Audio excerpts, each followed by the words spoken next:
अध्यक्ष महोदय, ये माँ की बेटी रोटी का नारा दिया इन्होंने। मणिपुर कभी नहीं गए इनके अमित शाह जी गृह मंत्री जी, दौड़ दौड़ के झारखंड आए। मणिपुर इन्हें याद नहीं आता जहां बेटियों को नंगा करके घुमाया जाता है, आदिवासी बेटियों को नंगा करके घुमाया जाता है, वो उन्हें शर्म नहीं लगता।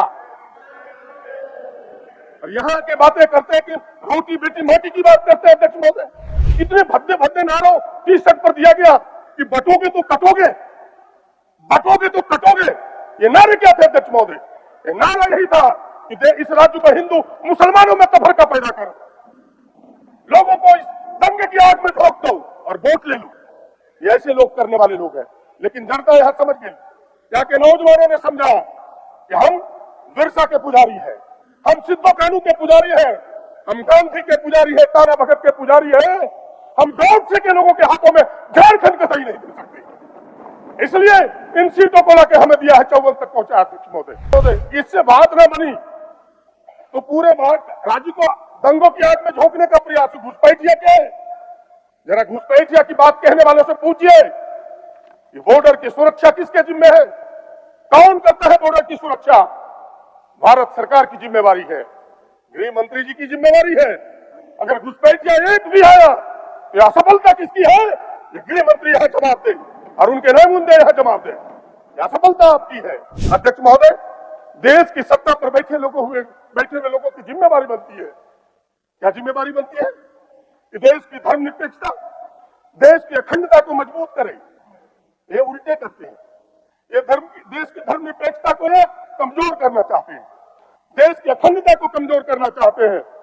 मुझे वो गीत याद आता है किशोर कुमार जो आज रहे नहीं, कि चिंगारी यदि भग गए तो सावन उसे बुझाए और सावन ही आग लगाए तो उसे कौन बुझाए। कहानी यही प्रारंभ होती है। अध्यक्ष महोदय, आर्टिकल 52 क्या कहता है? ये संविधान मानने वाले लोग नहीं है। आर्टिकल 52 कहता है अध्यक्ष महोदय, इस संविधान का, इस देश का एक राष्ट्रपति होगा जिसमें कार्यपालिका की सारे अधिकार निहित होंगे और वो देश का पहला नागरिक होगा। ये संविधान का आर्टिकल कहता है अध्यक्ष महोदय। लेकिन आपको मैं एक चित्र देना चाहता हूं सामने, आप इस चित्र को देखें जरा।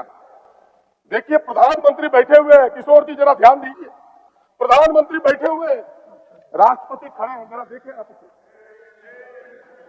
राष्ट्रपति खड़े। क्या ये संविधान का उल्लंघन नहीं है? आर्टिकल 52 का उल्लंघन नहीं है? ये जो 52 संविधान का आर्टिकल 52 है, क्या कहता है? राष्ट्रपति सर्वोपरि होगा देश का। और देखिए इस चित्र में महामहिम खड़ी है। मैं मानता हूं कि आडवाणी जी मजबूर है, बैठे हुए हैं। प्रधानमंत्री जी, आप किस मजबूरी से बैठे हैं? इसलिए कि आदिवासी महिला राष्ट्रपति है, इसलिए आपने सम्मान नहीं किया, इसलिए इतनी हिम्मत आपने दिखाई कि राष्ट्रपति को खड़ा करके आप बैठे रह गए। अध्यक्ष महोदय, ये इस संविधान को मानने वाले लोग नहीं है। इन्हें विश्वास किस पर है? ये मनुस्मृति पर। उसके केवल एक खंड को आपको पढ़ के सुनाता हूं अध्यक्ष महोदय, कि न क्षुद्रा या मति दद्यात्, न उच्छिष्टतम हवि कृष्णम, न तो अस्य उपदेशे धर्म, न तो अस्य व्रतम आदि से। और दूसरा है, यो ही अस्य धर्मोपदेशे यह तो एव आदि सती व्रतम, सौ समृतम नाम सम, सौ तनेव मज्जात। यानी कह रहा है कि सूत्र को सुनने का तो दूर, उसको कोई उपदेश भी नहीं दे सकता धर्म का। जो उपदेश देगा उसको धर्म का, वो भी उसके साथ नरक का भागी बनेगा। इसके ये समर्थक है। ऐसे लोग हैं ये संविधान को मानने वाले लोग नहीं। अध्यक्ष महोदय, देश के आजादी में लड़े हुए पुरखों को मैं बधाई देना चाहता हूं, हृदय से आभार व्यक्त करता हूं, उन्हें प्रणाम करता हूं 100 बार कि हमें यह संविधान दिया जिस कारण से हम सब बोल पाते हैं, हम सब यहां तक पहुंच पाए। और मैं कहना चाहता हूं कि यहां संविधान की लड़ाई हम सब हेमंत सोरेन के नेतृत्व में लड़ रहे हैं और पूरे देश में संविधान को बचाने की लड़ाई राहुल गांधी के नेतृत्व में हम सब लड़ रहे हैं। आज के समय जो माहौल इन्होंने बनाया है पूरे देश में, जो जनता की पुकार है, 4 पंक्तियों को कह करके मैं अपने विचार को विराम दूंगा। अध्यक्ष महोदय, वक्त आया है, इन 4 पंक्तियों से अभिव्यक्त करता हूं। उठो अब गौतम समाधि को छोड़ो, उठो अब गौतम समाधि को छोड़ो, उतर आओ ईसा सलीबों को तोड़ो, अब आओ मोहम्मद कहो फिर से पूरा कि फिर से मोहब्बत को भूला है इंसान।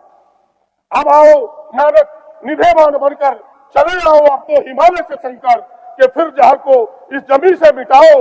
ये पीरो, ये फकीरो, ये बिरसा, ये सिद्धो सभी लौटाओ, अब एक साथ सबको मोहब्बत सिखाओ। हे माधव अभी मत से बंसी बजाओ, अभी सिर्फ हमको ये हासिल नहीं है, उठो हम सफीरों, ये मंजिल नहीं है। माननीय सदस्य श्री प्रदीप यादव जी, प्रस्ताव समर्थक। अध्यक्ष महोदय, मैं महामहिम के प्रति इस अभिभाषण के लिए अपनी कृतज्ञता जाहिर करता हूं, अपनी पार्टी की ओर से और इस गठबंधन की ओर से कृतज्ञता जाहिर करता हूं, उनके प्रति आभार व्यक्त करता हूं और उन्हें धन्यवाद देता हूं। अध्यक्ष महोदय, यह तो सच है कि महामहिम का अभिभाषण सरकार की सोच, सरकार के संकल्पों को प्रदर्शित करता है, प्रतिबिंबित करता है।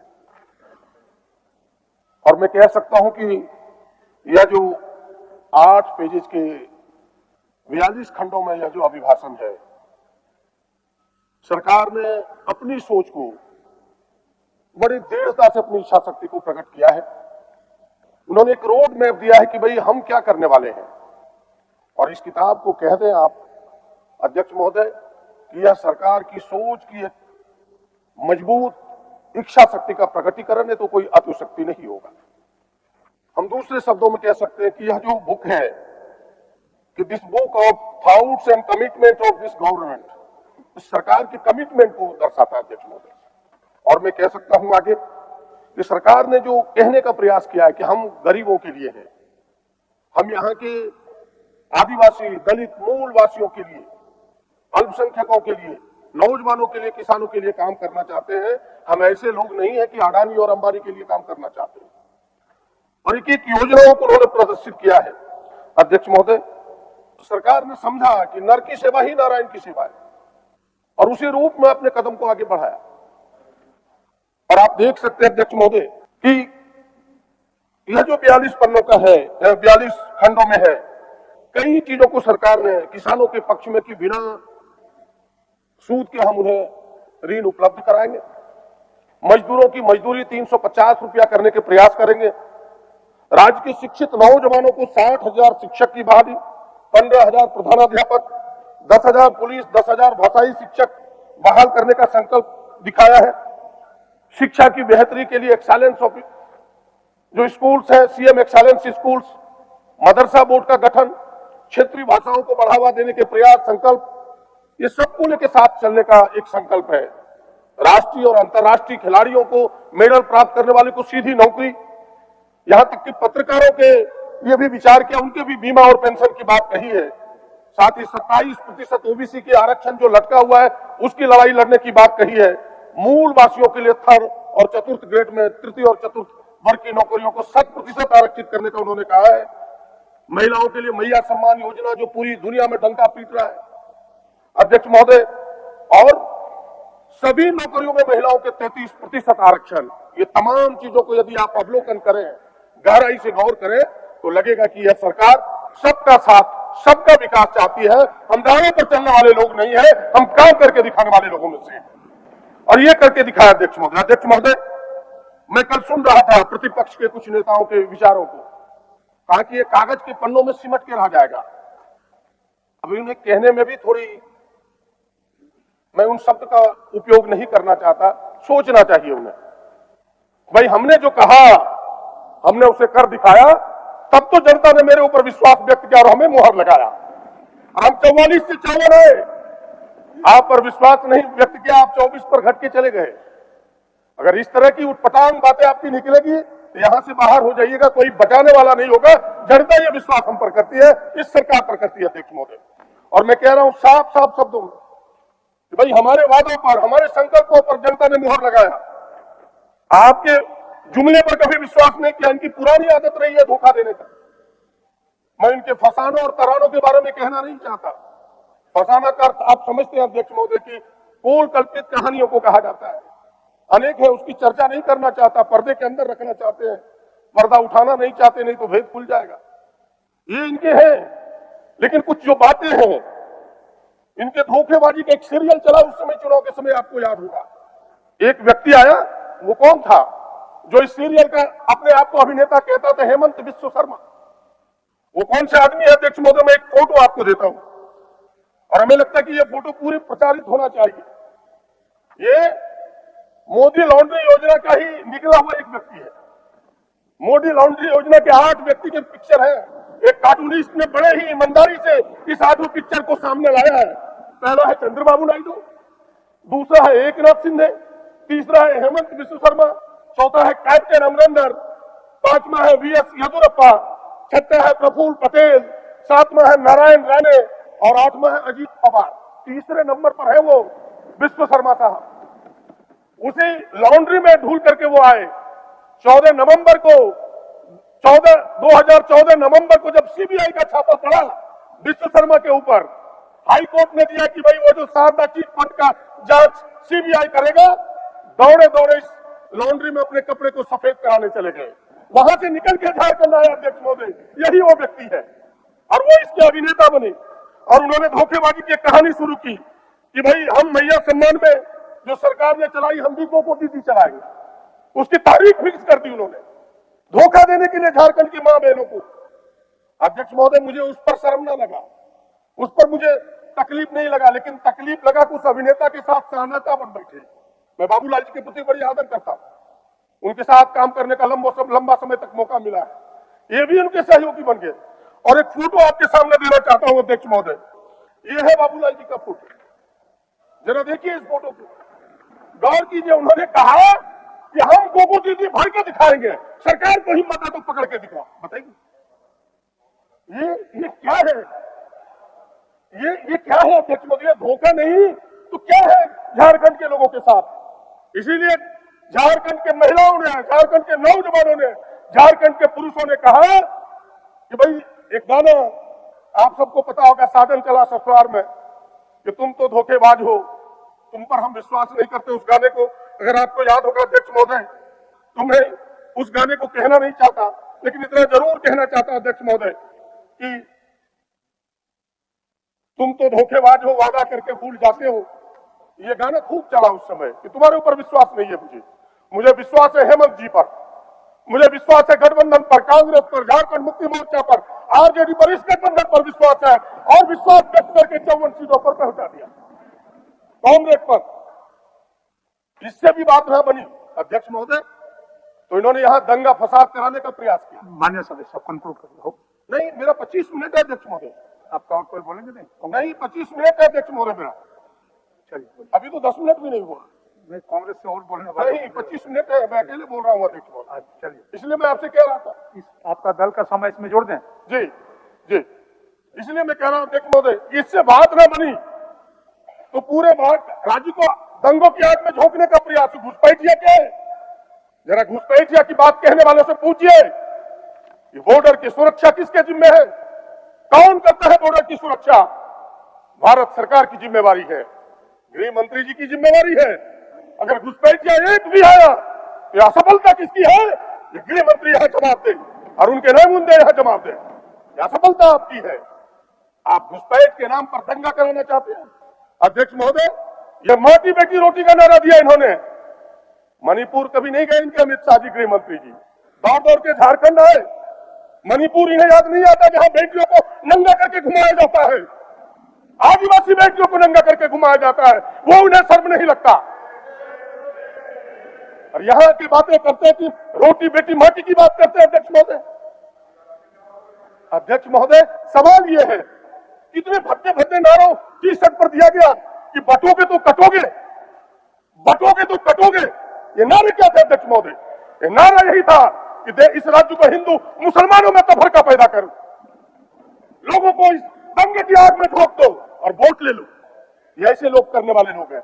लेकिन जनता यहां समझ गई, यहाँ के नौजवानों ने समझा कि हम बिरसा के पुजारी हैं, हम सिद्धो कानू के पुजारी हैं, हम गांधी के पुजारी हैं, तारा भगत के पुजारी हैं, हम गौडसे के लोगों के हाथों में झारखंड कतई नहीं दे सकते। इसलिए इन सीटों को लाके हमें दिया है, 54 तक पहुंचा। अध्यक्ष महोदय, कहानी यहां से शुरू होती है।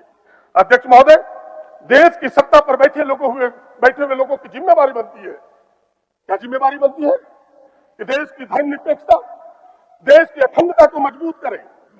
ये उल्टे करते हैं।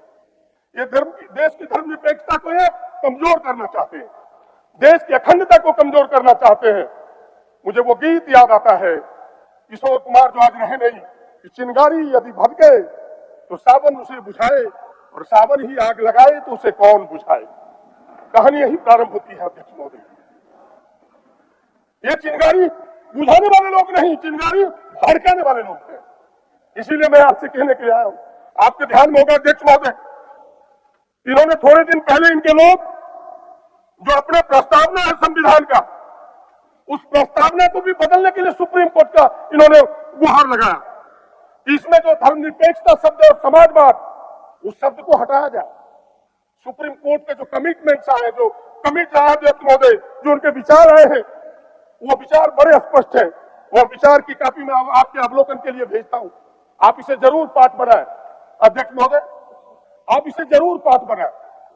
जो उन्होंने कहा उसकी केवल समय कम है, इसलिए मैं सार उसका कहना चाहता हूं कि माननीय कोर्ट ने स्पष्ट शब्दों में कहा, इन शब्दों को लोगों ने with the people of India, उनके जो शब्द है अध्यक्ष महोदय, वाइड स्प्रेड एक्सेप्टेंस है। 44 वर्षों से लोगों ने इसको स्वीकार किया है, एक बड़े विस्तार रूप से। अब इस प्रकार की चीजों को क्यों ये हटाना चाहते हैं, इसकी मंशा क्या है, ये जगजाहिर हो गया अध्यक्ष महोदय। आर्टिकल 52 क्या कहता है?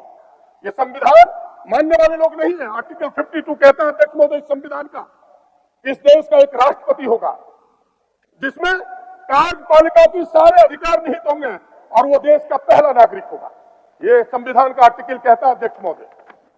लेकिन आपको मैं एक चित्र देना चाहता हूं सामने, आप इस चित्र को देखें जरा। देखिए प्रधानमंत्री बैठे हुए हैं, किशोर जी जरा ध्यान दीजिए, प्रधानमंत्री बैठे हुए हैं, राष्ट्रपति खड़े हैं, जरा देखें आप इसे। राष्ट्रपति खड़े, क्या यह संविधान का उल्लंघन नहीं है? आर्टिकल 52 का उल्लंघन नहीं है? ये जो 52 संविधान का आर्टिकल 52 है, क्या कहता है? राष्ट्रपति सर्वोपरि होगा देश का। और देखिए इस चित्र में महामहिम खड़ी है। मैं मानता हूं कि आडवाणी जी मजबूर है, बैठे हुए हैं। प्रधानमंत्री जी आप किस मजबूरी से बैठे हैं? इसलिए कि आदिवासी महिला राष्ट्रपति है, इसलिए आपने सम्मान नहीं किया, इसलिए इतनी हिम्मत आपने दिखाई कि राष्ट्रपति को खड़ा करके आप बैठे रह गए। अध्यक्ष महोदय, ये इस संविधान को मानने वाले लोग नहीं है। इन्हें विश्वास किस पर है? ये मनुस्मृति पर, ये मनुस्मृति पर विश्वास। इस किताब को देखें, इस पर ये विश्वास करते, इनके संविधान पर विश्वास नहीं करते अध्यक्ष महोदय। और देश की आजादी में लड़े हुए पुरखों को मैं बधाई देना चाहता हूं, हृदय से आभार व्यक्त करता हूं, उन्हें प्रणाम करता हूं 100 बार कि हमें यह संविधान दिया, जिस कारण से हम सब बोल पाते हैं, हम सब यहां तक पहुंच पाए। वरना ये तो इसी मनुस्मृति को लेकर चलते। उसके केवल एक खंड को आपको पढ़ के सुनाता हूं अध्यक्ष महोदय। मनुस्मृति के 4 अध्याय का 80 और 81 श्लोक को मैं पढ़ता हूं अध्यक्ष महोदय। न शुद्राय मति दद्यात्, न उच्छिष्टकम हवि कृष्णम, न च अक्ष उपदेश धर्म, न च अक्ष व्रतम आदि से। और दूसरा है यो ही अस्य धर्ममा चेष्टे यह च एव आदि सती व्रतम स्व समृतम नाम तम स्व तनेव मज्जात। यानी कह रहा है कि शूद्र को सुनने का तो दूर, उसको कोई उपदेश भी नहीं दे सकता धर्म का। जो उपदेश देगा उसको धर्म का, वो भी उसके साथ नरक का भागी बनेगा। इसके ये समर्थक है, ऐसे लोग हैं ये संविधान को मानने वाले लोग नहीं है अध्यक्ष महोदय। और मैं कहना चाहता हूं कि यहाँ संविधान की लड़ाई हम सब हेमंत सोरेन के नेतृत्व में लड़ रहे हैं और पूरे देश में संविधान को बचाने की लड़ाई राहुल गांधी के नेतृत्व में हम सब लड़ रहे हैं। समय आप देखें, अब हो गया। हाँ, बस 2 मिनट आपका ले रहा हूँ अध्यक्ष महोदय। 1 मिनट में समाप्त करिए। नहीं, 25 मिनट है, अभी 23 मिनट, अभी 11:23 हुआ अध्यक्ष महोदय, अभी 11:23 हुआ। आप बैठे, चलिए 11:23 हुआ अध्यक्ष महोदय। इन्हें लोकतंत्र पर विश्वास नहीं, ये सकारात्मक बातों को कहते नहीं। आपने देखा जब यह चुनी हुई सरकार किस प्रकार IT, ED से इन्होंने तंग किया था, वो तो हेमंत जी की हिम्मत थी जो हम सब लौट के आए अध्यक्ष महोदय। अध्यक्ष महोदय, मैं आपके आग्रह को मानते हुए इतना जरूर कहना चाहता हूं कि ये लोग फिर से हमें तंग करेंगे, फिर से हमें परेशान करेंगे, लेकिन हम सब डरने वाले लोग नहीं है। बस आज की मौसम में, आज के समय जो माहौल इन्होंने बनाया है पूरे देश में, जो जनता की पुकार है, 4 पंक्तियों को कह करके मैं अपने विचार को विराम दूंगा अध्यक्ष महोदय। कि वक्त आया है, इन 4 पंक्तियों से अभिव्यक्त करता हूं। उठो अब गौतम समाधि को छोड़ो, उठो अब गौतम समाधि को छोड़ो, उतर आओ ईसा सलीमों को तोड़ो, अब आओ मोहम्मद कहो फिर से पूरा कि फिर से मोहब्बत को भूला है इंसान। अब आओ नानक निधेवान बनकर चले आओ अब तो हिमालय से शंकर के फिर जहर को इस जमीन से मिटाओ। ये पीरो ये फकीरो ये बिरसा ये सिद्धो सभी लौट आओ अब एक साथ सबको मोहब्बत सिखाओ। हे माधव अभी मत से बंसी बजाओ, अभी सिर्फ हमको ये हासिल नहीं है, उठो हम सफीरों ये मंजिल नहीं है। अध्यक्ष महोदय, इन्हीं चंद बातों के साथ कि माननीय सदस्य हमारे सामने सरकार ने रखा है, उनको केवल एक सुझाव देते हुए कि सारी बातें आई है, लेकिन जाति जनगणना सरकार ने पहले से संकल्प लिया है, वो जाति जनगणना हो। इन्हीं सुझावों के साथ आपको साधुवाद और अपने महामहिम राज्य के पाल के प्रति फिर से एक बार कृतज्ञता व्यक्त करते हुए गठबंधन की ओर से धन्यवाद, नमस्कार, जय हिंद। श्यामलाल मुर्मू।